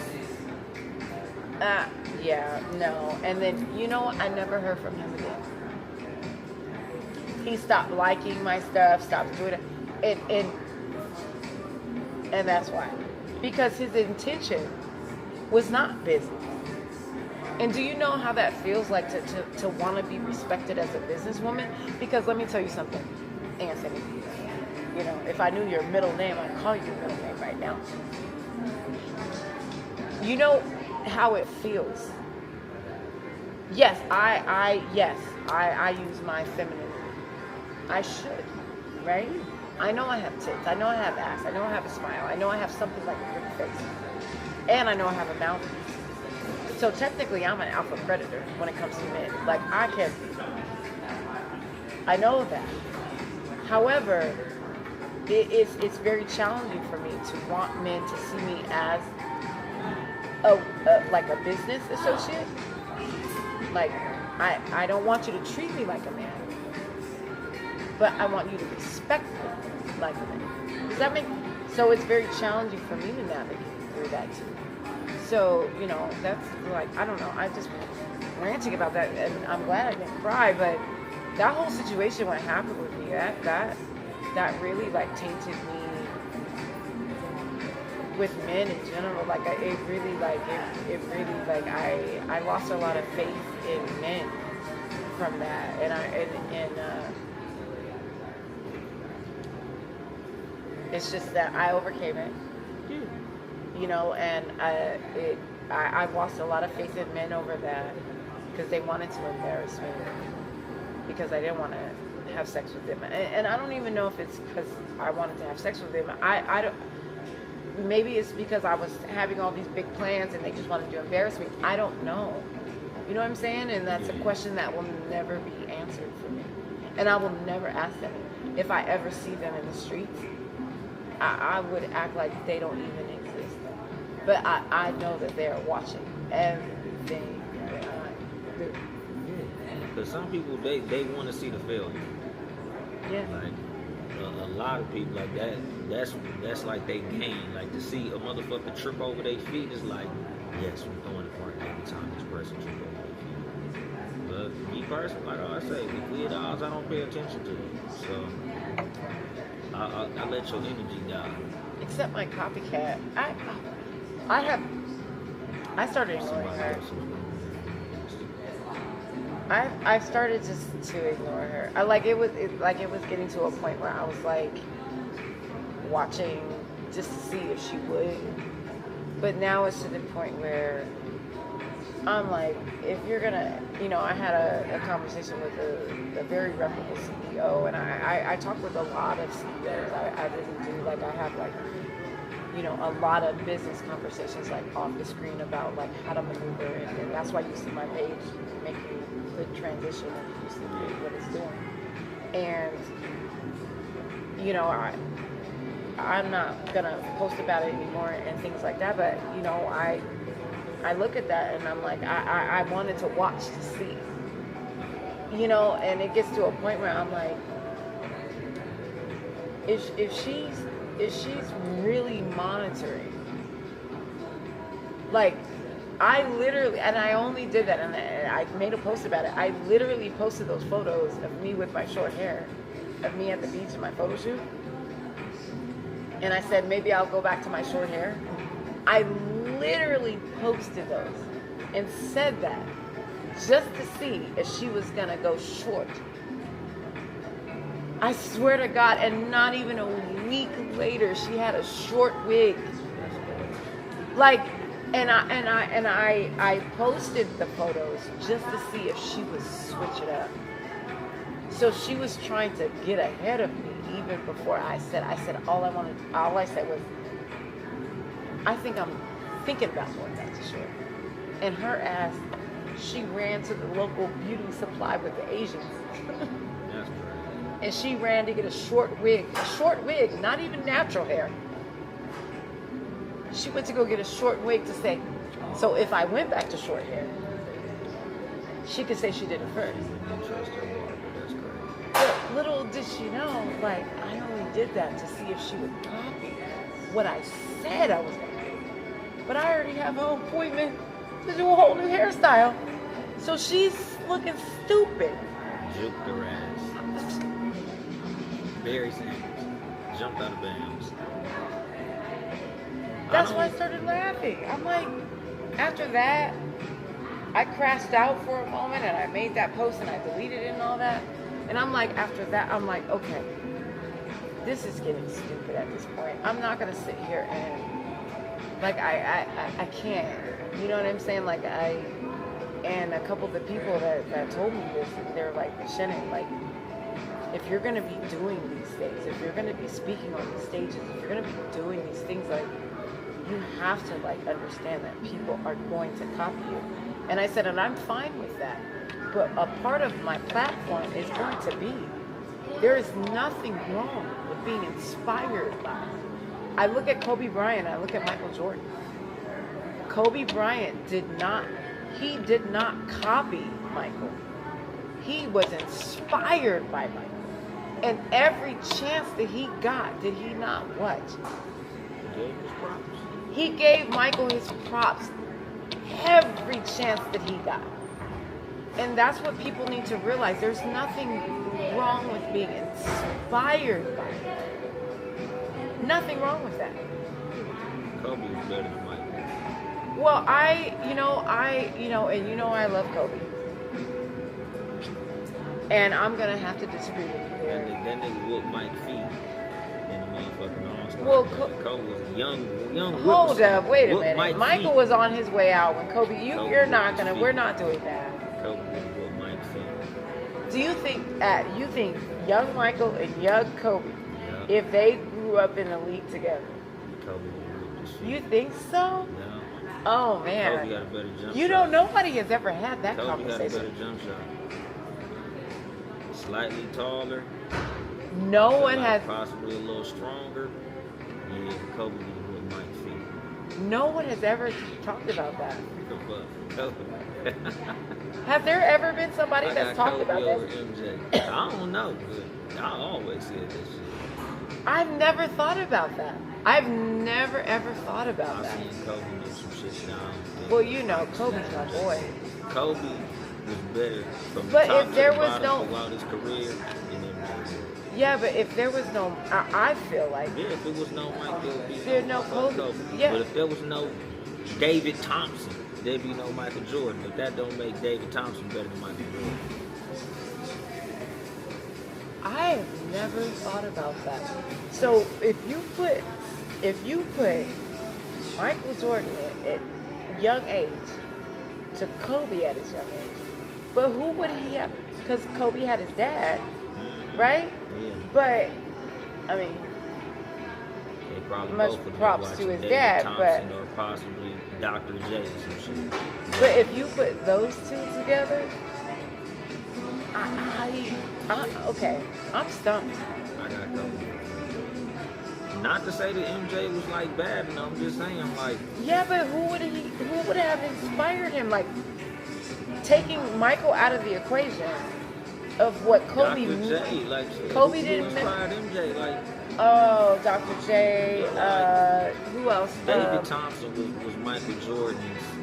That was his muse. He said he patterned himself after David Thompson. Who was the other guy? Oh, that's Dr. J. Yeah. Shit, Dr. He was that nigga, like I don't Yeah, know but before. is that the one who had sex with all those women? Oh, Will Chamberlain was. Yeah, that's what I'm talking Will about. Chamberlain was 7 feet tall. Mike Payne patterned himself after Will. Will was 7 feet tall. I know, but he was one of the OGs. Yeah, but he dope. was, But- you know. Yeah, And then there was, patterned himself after David Thompson. But yeah, Kobe, shit. Kobe was dunking on niggas his whole career. That nigga was more athletic than Mike was from top to bottom throughout his career. Kobe went out athletic. Outside of the injuries and shit, Kobe was still doing shit MJ wasn't doing at that point. I'm stumped right now. And think about it. Kobe was good enough Do to you get know who drafted else out of got high school. stumped recently? Stephen A. Smith. by whatchamacallit's husband. Freaking Serena's husband. Oh, he got all right and stumped him. Yeah. I know that was totally off topic, but I'm rarely stumped. You rarely hear me like stumped. And I don't think I watch a lot of sports shit. And I've never heard anybody talk about it. Because they too busy going between LeBron and MJ. Oh my God. That's what I'm saying. Speaking of LeBron, his old stupid ass fucking commercial talking about the decision. That was just the dumbest shit ever. Oh my God. Oh my God. My favorite player. And you bring up Hennessy, like, you know who fucks with him all the time? And I follow him, Juhahn Brown. You know what Juhahn Brown is, right? I don't know that name. Juhahn Brown's funny. He's a comic, but he also does like YouTube. He's an activist. He works with Rashid something, and they have this. He did a show recently. Trina was on there. Trina's gonna be on the show. Yeah. So Trina is actually gonna be on the show on the 24th. And so she's hosting. She's hosting. And Maury Richardson. Maury was the first nigga to put me on stage. Yeah. Okay. So there's a lot of history there. Yeah, like no matter where me and him stand, I could never take him out of my store. Same with Juice. Yeah. So, like I said it jokingly that he didn't pay me, even though he really didn't fucking pay me. But I'll never be able to like say fuck Juice. Juice was like the first nigga man to say fuck Charlie. You know, this hurts me that I hear you say that, because people make me feel like when that whole situation happened and I paid I chalked it up. I even paid comedians more money because I said, hey, they did me dirty, but I'm gonna pay you back and I'm gonna pay you more money because of the inconvenience of what happened. And when that whole situation happened, Anthony, I had so many people hit me up like, Shannon, you were wrong because you gotta have the money like right then. Mind you, I flew Kevin Tate out. Mind you, I spent the money on his hotel room. Mind you, deposits were paid and blah blah blah blah blah. However, they were like, Shannon, you know how many promoters did not pay? Do you know how many promoters didn't do X, Y, Z? So for that nigga to get online and put you on blast like that, knowing you were new in the game like that, they started looking at him fucking foul. They started looking at him, and I'm talking about, I'm not name dropping anybody, and I will never do that because, I keep telling people like how what you saw me doing in New York, I was off of $1,800 of my unemployment. Think about it. So imagine what I'm gonna do making all, what I'm gonna be doing selling cars at Pomona Kia. If you need a Kia, hit me up because I'm telling you, we just surpassed Honda as more reliable as of 2025. That's great. Hell yeah. But the point is, shameless plug. Now that I have money, if I did all that with $1,800 a month in unemployment, what am I about to do now? Do you know how many connections I have made behind the scenes? I've seen that shit with my own two eyes. Yeah, I keep telling people I am one phone call away from any of the major, I have numbers on speed dial of people that it took people years to get to. I am one phone call away from the most successful comedian in the game. All I gotta do is get on the phone and ask. But I don't want to put in those favors yet because I'm not ready. And I did that within 6 motherfucking months on the scene. Do you hear me? So imagine what I'm about to do in this game, long term. Because I'm set. She ain't even been in this motherfucker that long. No. And putting in work. Yeah. So shout out to them. But I'm not even trying to get on stage. I don't want to be a comedian. I am a motivational speaker, and the stage is helping me to learn how to do what I want to do and help you get on, help Malik get on, to have you guys in front of, and Juhahn get on, to have you guys in front of a movie producer, an award-winning movie producer in white Hollywood. Shout out to you. Do you hear me? Nah, nothing wrong with black Hollywood. Love it, grew up on it, but white Hollywood's a whole different set of money. White people you paying. Does that make sense? In comedy. White motherfuckers be paying, man. You go where the money is. So we get money from the white people and we share it with the black people. yes. We like Robin Hood. So it's not just a comedy show. I want you to win. I want Malik to win. I want Juhahn to win because Malik is helping my daughter win. Malik was helping me win doing the skits with Countryway. Juhahn was helping my daughter win. Like a shout out to Big Job putting my daughter in the shows. They wanted my daughter to win. They want me to win. You want me to win. I want you to win. So if anytime, if there's a way that I can put money in your pocket, who am I gonna fucking call first? I always answer my phone for certain people. Y'all niggas know. Y'all listen to this motherfucker, I don't answer my phone. But Shannon call, I answer my phone. It's a very short list of people I answer my phone. Yeah. Everybody who knows me, I don't answer my fucking phone. My last name's Cash. There's money on the motherfucking phone. Pick the Cash. fuck up. Exactly. And I will not chase you to make money. And I will not chase you to save it either. But that's why I'm fucking with you. That's why you're on the show. Yeah. I'm the only lady, but I'm still the Exactly. realest nigga in the room. Yeah. For real though. Like if you're homeboy, like we were talking about the friends thing, right? And I know I got a lot to say because I got a lot to motherfucking say. However, that friend shit, if your friends, if they get an opportunity and you are not one of the first motherfuckers they call to help you put money in your pocket, fuck them. They're not your friend.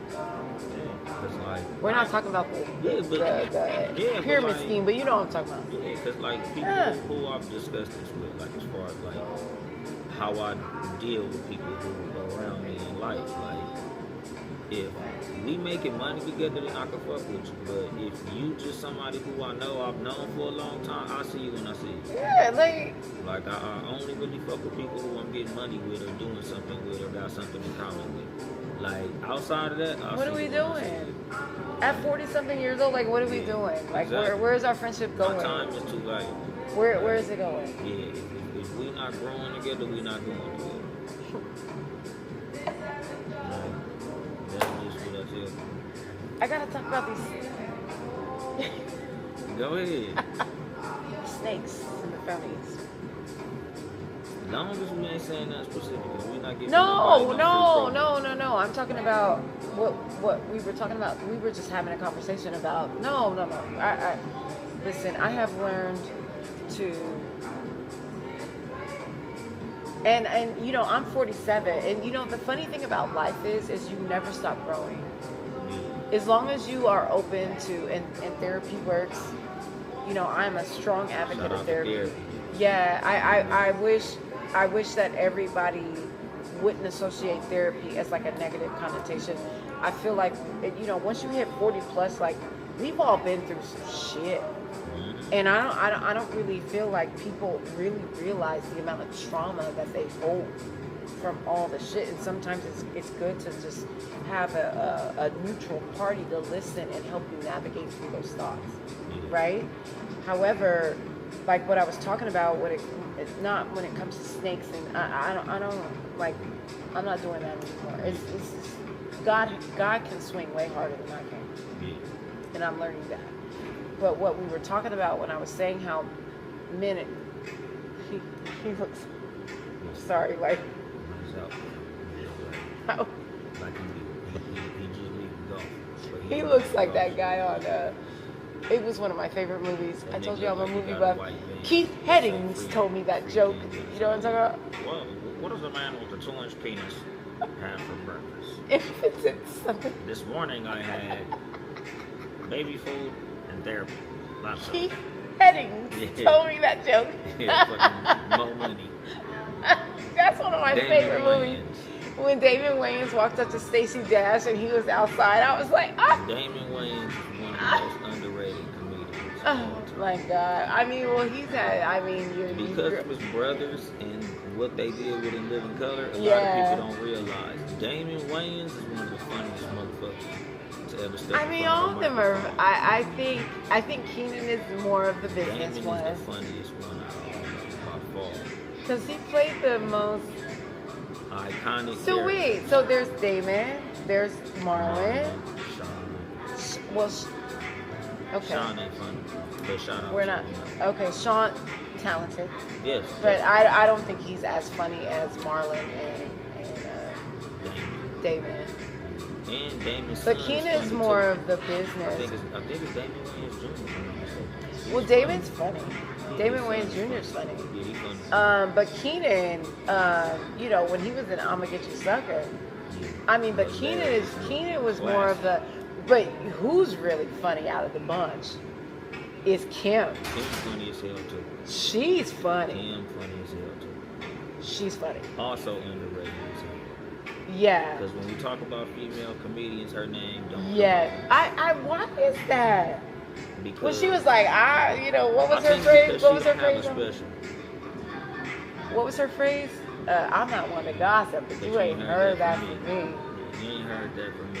But That- Keenan's the business one of the family. But he's also funny. But he's a business guy. Then you have Damon. Then you have Marlon. Yeah. Wait, no, there's Great actor. Marlon's a phenomenal actor.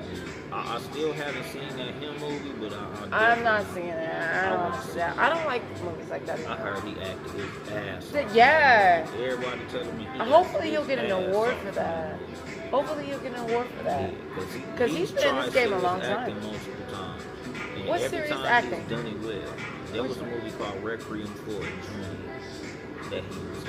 It was like a drug movie, but he also acting. That nigga can do a serious acting. He ain't always gotta be funny. That Well, nigga Marlon's a can act. Leo. He's very talented. That nigga can act. He's very talented. Yeah, Marlon is dope. Good for him. Good for him. But he's And been in this game a long Back in time. the day, he'll roast with you on Twitter too.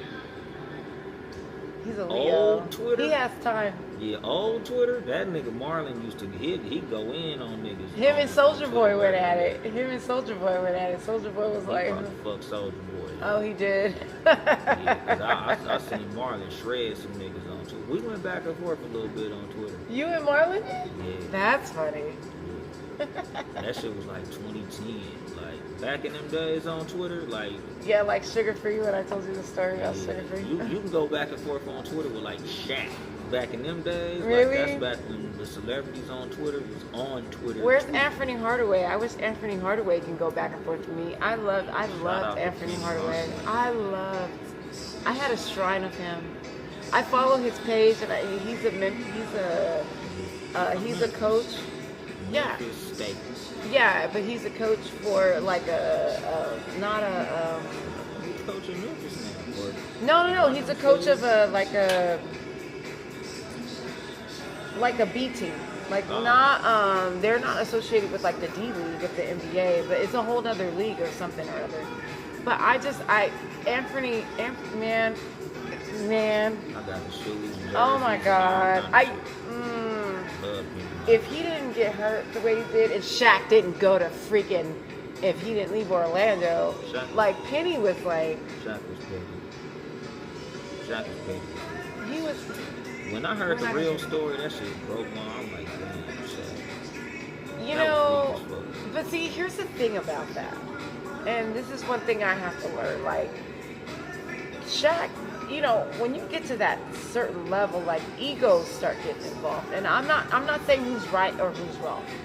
Shaq Be- was wrong. Well, I'm not gonna do that. When the because- story came out and I realized what made Shaq act like that, I was like, damn, Shaq, I thought you were better than that. But Shaq has grown from all that. Oh, this yeah, is, but definitely. this is what I'm talking about. Like, we make mistakes when we're young. Think about how much. Okay, think about you when you're 25, 30. If you have millions and millions and millions and millions of dollars, Yeah. how would you be? I'd been happy with 1 million. Yeah, but Shaq is almost to the billion. Shaq on a different level though. Yeah. When they fall out happened, you know, Shaq didn't like the penny was getting all that shine. That's what I didn't like. But he didn't like when Kobe was getting all that shine either. If you think about it. Shaq was older too. That's the crazy part. But still, regardless of what he did, Shaq just don't like seeing other niggas shine. don't. Damn shame, Shaq. We're not doing that. That nigga don't like no young Sam. We're not doing that. But we're not doing that. We're not doing that. We're not doing that. We're not best because hold up. We're not doing that because we got. No, we're not doing that. I got Shaq attacks at the house. I love me some Shaq. And Shaq put his shoes in Kmart to make sure that. You know, because his mom was a so we're not. Yeah, we're not. You know, people make mistakes, but Shaq is almost a billionaire, though. Yeah. I quoted Shaq recently on my show because Shaq got one of my favorite quotes from the NBA player. He said, "Even though I probably didn't accomplish as much as a lot of people wanted me to, I had more fun than everybody." That's words to live by. Yeah. Because he said, like, oh, they say I was out of shape. They say I didn't take the game serious. But I was having fun. He had more fun than everybody. I know, but him. Okay, there's I two. love that. There's two people. There's two people that I do look at in the NBA. Like as soon as Kobe got out of it, I pay attention through the channels and pay attention. But I used to have the NBA pass, and I was like, I made sure I watched all the games. However, there's two people that I felt like could have been the two dominant centers to never be overtaken, and it was Shaq and Dwight Howard. If Dwight Howard and Shaq have the work ethic of Michael and Kobe, Kareem, great. Like Kareem, respect to Kareem. I got Shaq over. That's what I'm saying. So imagine if Shaq and Dwight Howard have the work ethic of Michael and Kobe, no one would ever. I don't think work ethic was Dwight Howard's problem. I think it was people management. No, A lot of people hated Dwight Howard was lazy. He did not. You know who else could have been great? Andrew Bynum. Yes, he could have. I watched him game after game after game. Andrew Bynum had the game. He just looked like he didn't care. He just looked like he was there to cash a check. He was. Andrew Bynum. Yeah. Because it's a whole lot of shit that he just was, what I say, like some people are so blessed they don't know they're blessed. I really, you know who else was like that? My daughter. My daughter was tall. She just She was like 6'1". My daughter is 6 feet tall. My daughter is 6'2". Oh, we're 9'47". Listen, we said we're. Remember I told you that? Remember I told you it was gonna go long? I told you that. You're right. You're right. There's so much more to talk about. Exactly. We gonna get the toxic femininity. It's a whole. Oh my God! How do we? I do have to. Watching podcasts, we're not supposed to say certain things, so I do have to take a pause. We can say whatever the hell. Well, I do have to tinkle. Oh, okay. So you can talk to. Take a pause for the call. Maybe I'll get up so they can see what's going on. See, here we go. That's her. She do it. I'll keep it going, but we can also pause it. Wait, let me. Matter of fact, that's what we're gonna do. We just gonna pause it. Yeah. That's You think? what happened. You think people are gonna tune in? And We're back. Whatever that is, that sound. If there's an avenue to make revenue, I'm making that left message. He knows who he is. He's watching, I'm sure. Of course. Haters always watch. He's not a hater. That's, another topic for another Like day. I said, your energy is a gift, and I don't get that from everybody. So Yeah. negative or positive, you don't get it from me. Like, people don't even get negativity from me. Like, again, a diss from me is a compliment to you. So, Yeah. like, if you watching to hear me say something about you, then you gonna be disappointed as hell. You ain't gonna hear shit. Like, if I don't say your name, nigga, I'm gonna let your name die, nigga. I'm gonna let the daughter die. Niggas ain't even gonna like, nigga, even a sub from me is a compliment to you. Because niggas be like, oh, I know what you're talking about. No, you don't. No, yeah. Fuck whoever it is. I like to leave things ambiguous to let people figure it out. Like, I don't even give niggas the compliment even thinking I'm talking about. Yeah.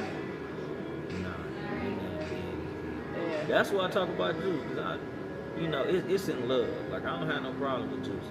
Like, Yeah. you can pay me with nigga. It ain't like if I see him, it's gonna be no fun. It's like first motherfucker Well, he should pay you back. doing that shit, huh? He should pay you. That shit ain't nothing. That shit But ain't- it is though. It ain't no money.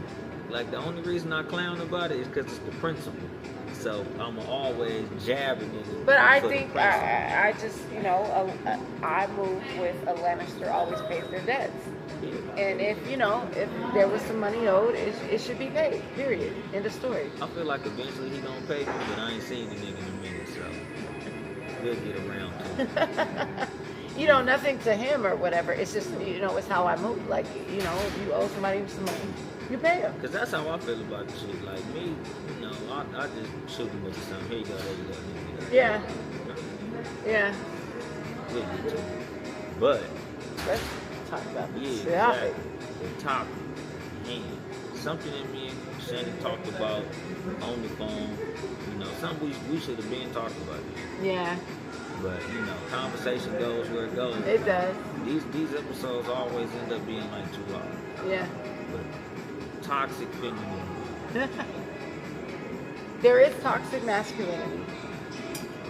Or the absence of it. Yeah, exactly. Speaking of which, There's no Julia such thing. Fox. We were talking about Marlon Wayans, right? But Julia Fox interrupting him when he was trying to explain about real men and what she was doing, like, that was a perfect example of toxic femininity. Like, let a man talk. Like, I don't care how much I think I know about knuckle draggers and men like that, but when a man is talking about what men should do and how men should act, I'm gonna sit back. Because guess what? I don't have a dick. I could never, ever say.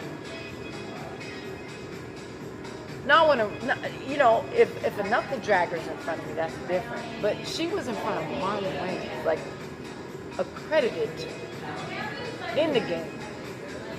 And this chick fucked Kanye West and thinks she's got a voice now? Girl, if you don't get the fuck out. Man, he handled that. He handled that shit with so much grace. That was like trained, like, he's been in the game a long time. That was trained, because if that was me and I was a dude, I'm like, you fucked Kanye West, and that's why you're here. And you're talking about real manny? Girl, if you don't get the fuck out my goddamn face. Which brings me to our topic about toxic femininity. Anyway, let's break this down real quick, gentlemen. Women, don't be mad at me, because this is the truth. Okay? God has given every single creature, every single anything out there. Man, women, snakes. We talked about the analogy of the snakes, correct? Okay. Everything that you see, as far as not a human, but just a living being, has a natural defense mechanism that God has given us. God has given men strength, correct? Strength, the ability to critically think. Women are the more emotional ones.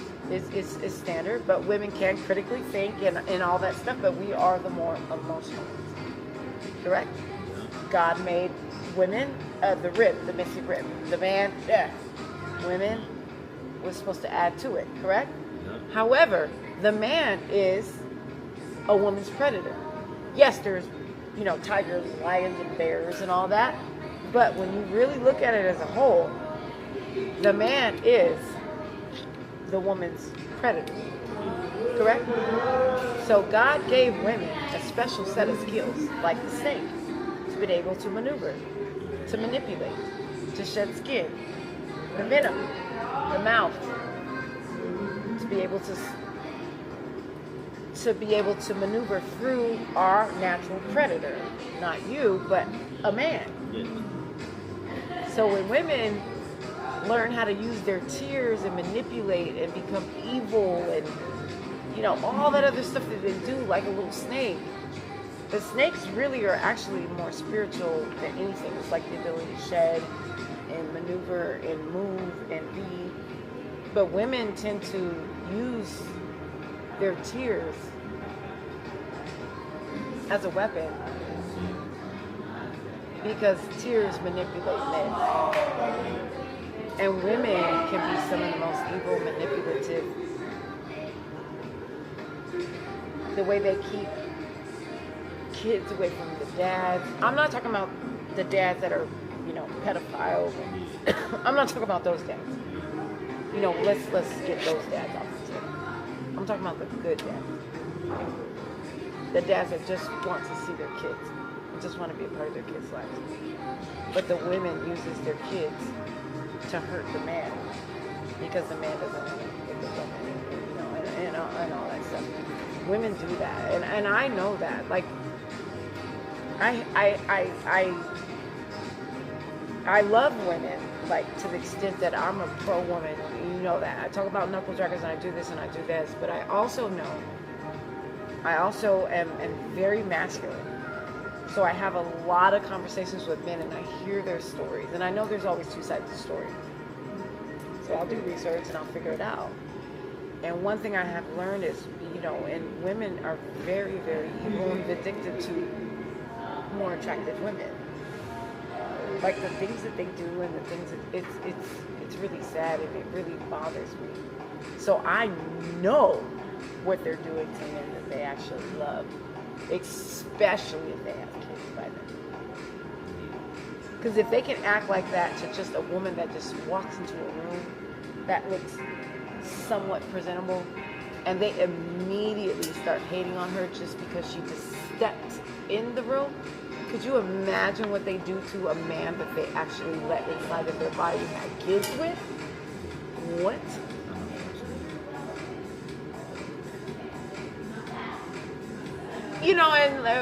And I'm pretty sure you did some shit to her, so I'm not defending. I don't really know the story, and we're not doing that. And I know you probably already know all this, say, nigga, nobody's innocent. Yeah, so we're not. You probably did some shit to her. She probably did some shit to you, and we're not. But I'm pretty sure that she knew what she could do, because God gave us that. Do you understand that? And if the whole thing about it is I'm a divine feminine. I know that now. I know how to maneuver through my masculine and feminine. I know how to do that. However, if men understand and women understand that God designed us to work together, whether it's friendships, whether it's personal relationships, whether it's business, I have to respect the fact that you have your God-given capabilities.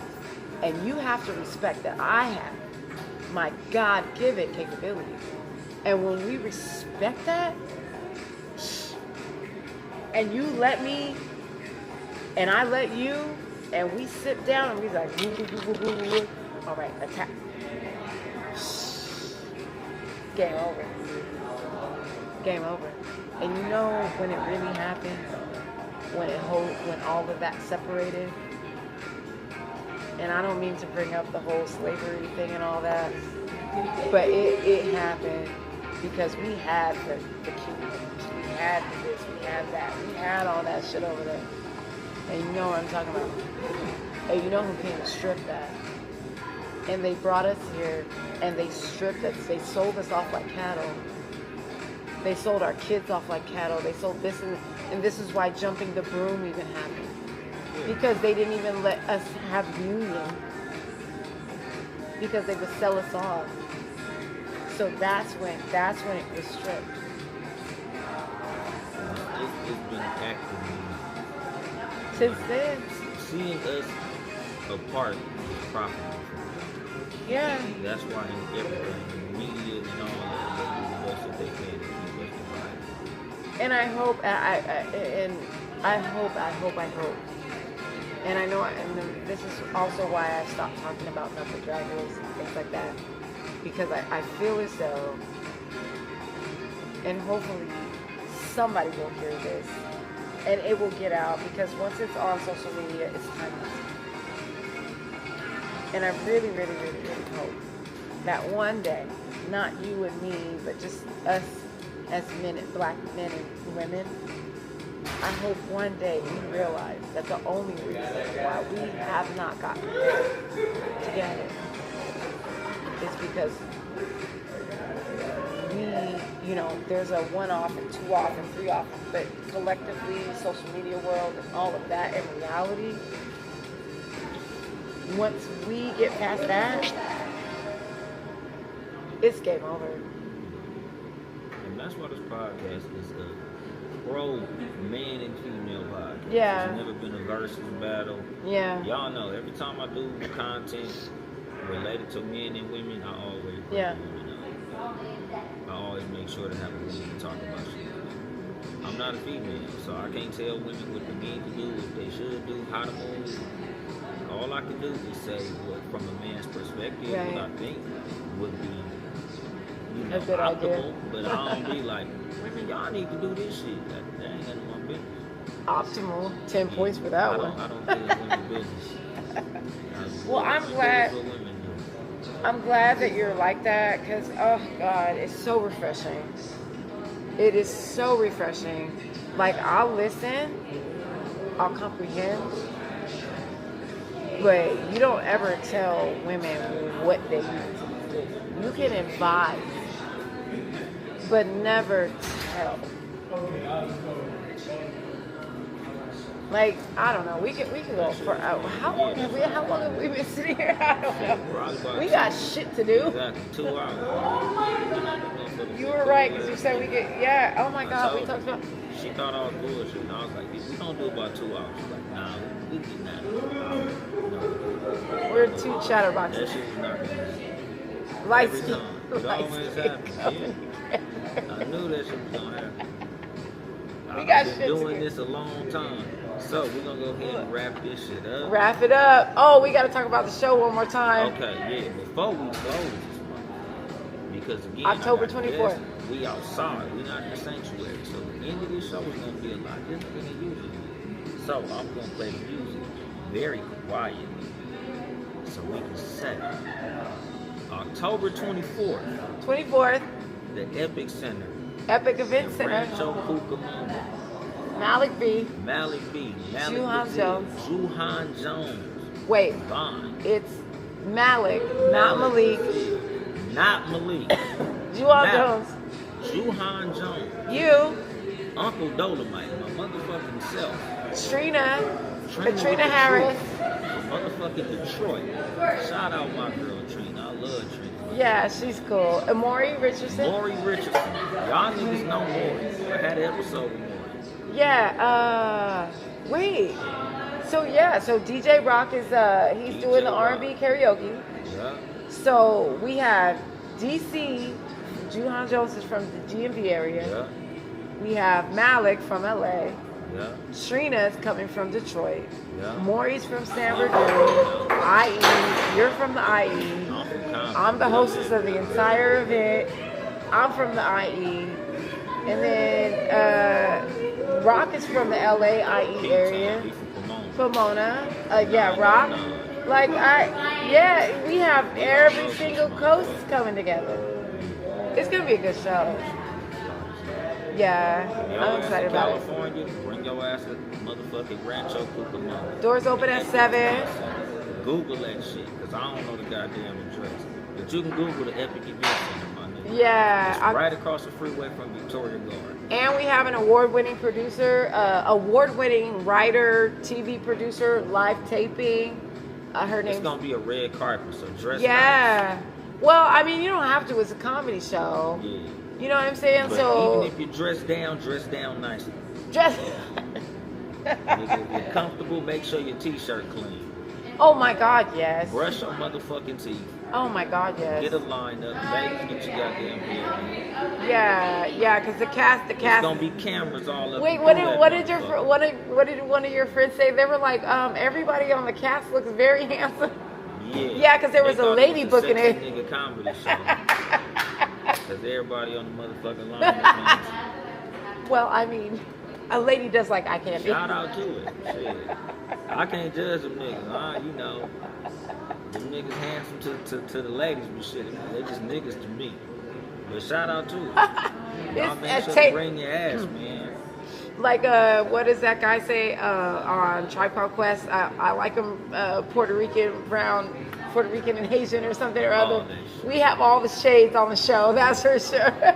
But this is Shannon Cash. Hi. Miss Cash _, the only #1. Miss Cash, only one, something or other. And what's your TikTok? Same handle. Okay, for sure. Yeah. So y'all follow Miss Cash. We're about to go Club party. 824. Yeah, we finna get the fuck out. We're about to get to LA. Y'all already know how I end every episode. Oh, go ahead. I ain't here to help you get bitches. I'm here to help you get women. Aw. I love that.